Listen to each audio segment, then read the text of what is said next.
தாவேகா rowdyism பண்ணுதுன்னு சேகர் பாபு சொல்றாரு பாத்தீங்களா? இது மேல ஒரு பெரிய நகைச்சுவையோ இல்ல தமிழக மக்களுக்கு தெரியும். அங்கங்க ஒரு ரவுடிஸை உருவாக்கி இருக்காங்க. அங்க செந்தில் பாலாஜி, இங்க சேகர் பாபு. இதெல்லாம் தேர்தல் நேரத்துல எங்களுடைய தோழர்கள் ரொம்ப அமைதியான முறையில, அதுவும் பாத்தீங்கன்னா எங்களுக்கான ஒரு ஒரு நீதி வேணும்னா, ஒரு 4 மாசம் ஒரு கர்ப்பிணி தங்கை அவங்க வீடு வீடா போய் ஒரு சின்ன பேப்பர் கொடுத்து, உங்களுக்கு தாவேக்கா பிடிக்குமா, உங்களுக்கு நீங்க ஓட்டு போடுவீங்க கூட கொடுக்கல, உங்களுக்கு வேற என்னென்ன பிரச்சனை இருக்கு இந்த தொகுதியில ஜஸ்ட் கேட்டிருக்காங்க. உடனே இந்த வட்டத்துல இருந்து நீங்க மாறி வேற வட்டம் வந்துருவான்னு சொல்லிட்டு பிரச்சனை இருப்பா. அதுக்கான காணொலி நீங்க சோசியல் மீடியாலே பார்த்திருப்பீங்க, டிவிலையும் காமிச்சு பார்த்திருப்பாங்க, யார் அடிச்சாங்க, எந்த வட்டத்துல இருந்து அடிச்சாங்கன்னு. இதை உண்மையை மறைக்கிறதுக்கு ஒரு நாடக நடிகள் ஒரு 3 பேரை போய் அங்கே அட்மிட் பண்ணிட்டு சேகர் பாபு அவர்கள் சொல்றாரு இந்த மாதிரி அவங்க அடிச்சுட்டாங்கன்னு.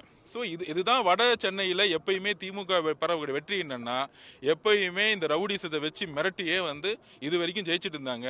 எங்க தலைவருடைய ஆதரவும் சரி, எங்க தலைவருடைய மக்கள் ஆதரவும் சரி, மிகப்பெரிய ஒரு ஆதரவை கொடுத்துருக்கு. அவங்க என்னதான் அடிச்சாலும் நாங்கள் அகிம்சை முறையில் திருப்பி வீட்டுக்கு போவோம். தமிழக மக்கள் பார்த்துட்டே இருக்காங்க. ஹைகோர்ட்ல அப்பீல் பண்ணியிருக்கோம், எஃப்ஐஆர் ஃபைல் பண்ண சொல்லியிருக்கோம். கண்டிப்பா யார் தாக்குனாங்களோ அவங்க மேல